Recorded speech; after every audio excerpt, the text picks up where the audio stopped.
Summer may be over, at least unofficially, but the summer of strikes decidedly is not. The United Auto Workers Union, the UAW, representing nearly 150,000 people, is poised to launch a coordinated strike at midnight tonight after contract talks have stalled with the big three automakers. That would be General Motors, Ford, and Stellantis, which owns Chrysler.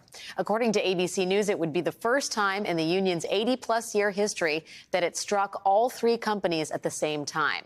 Now, this kind of strike would be challenging for any president, but it is a particular challenge for Joe Biden. He has frequently proclaimed himself the most pro-union president in American history. But Biden has also made electric vehicles a cornerstone of his climate agenda.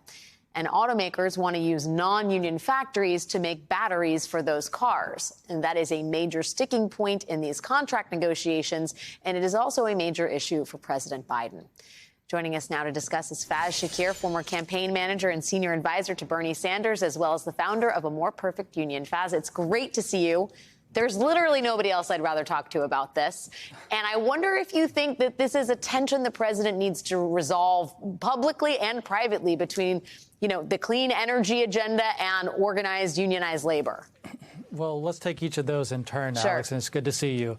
Let's talk about clean energy for a second. EV jobs. So you and I, we're supporters of EV jobs. I would venture to say that a lot of people watching this show, you and I would agree that when we hear the words EV, electric vehicle jobs, we think the following things: jobs of the future, clean energy, climate friendly, science oriented. What I will posit to you is that while those are all true, what Donald Trump and some of the right know is that for many workers, when they hear EV, they also hear worse paying. Right, harder and fewer jobs. And so I think when you wrestle with this, what we're fighting for is that those jobs of the future, and that these clean energy jobs, are good paying middle class jobs. That is not the case now. And a lot of these jobs, you're paying $16, $17, $18 an hour as a temp worker to do them.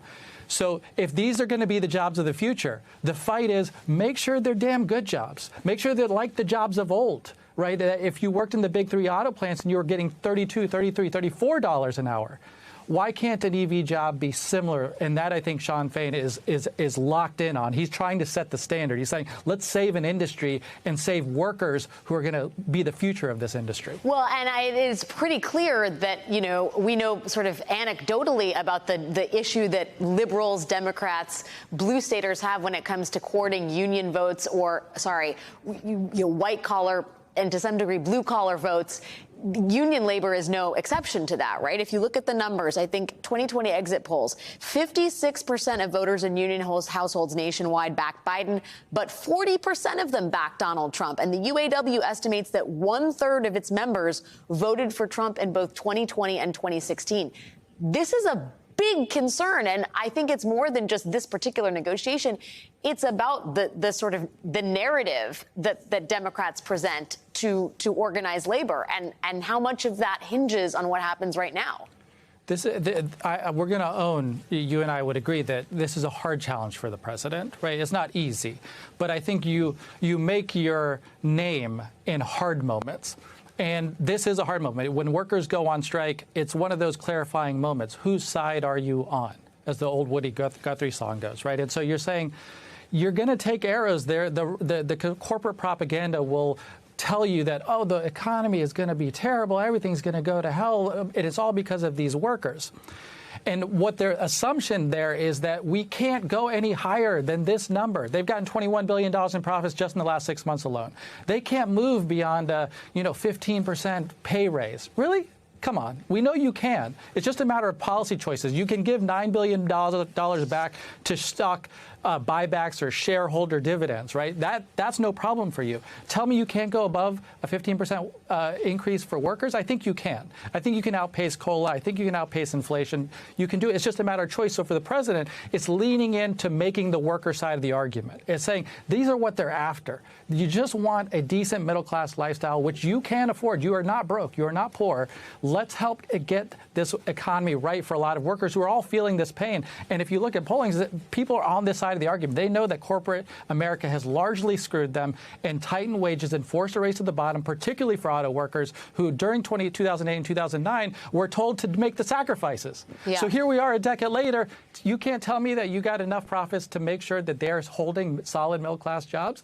Of course you can. Let's get there. Well, hey, yeah, the profits, the corporate compensation, if you look at what the CEOs of the big three automakers made last year, Ford CEO, $21 million. Stellantis CEO, $24.8 million. GM CEO, $29 million. I mean, this is the story of American inequality right here being borne out in this negotiation.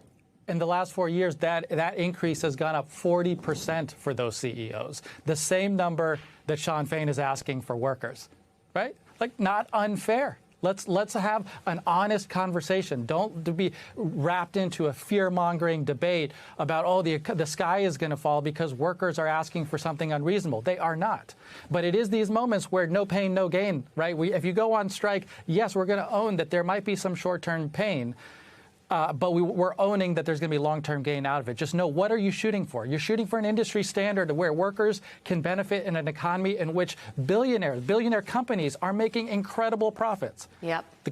We got to just share that. Share that in a way that makes the workers who deliver those profits, deliver that productivity, feel like they're being honored with a decent lifestyle. Keep your eyes on the clock. Could happen as soon as tonight. Faiz Shakir, my brilliant friend, thank you for your time tonight. Thank you, Alex. Appreciate you're on this.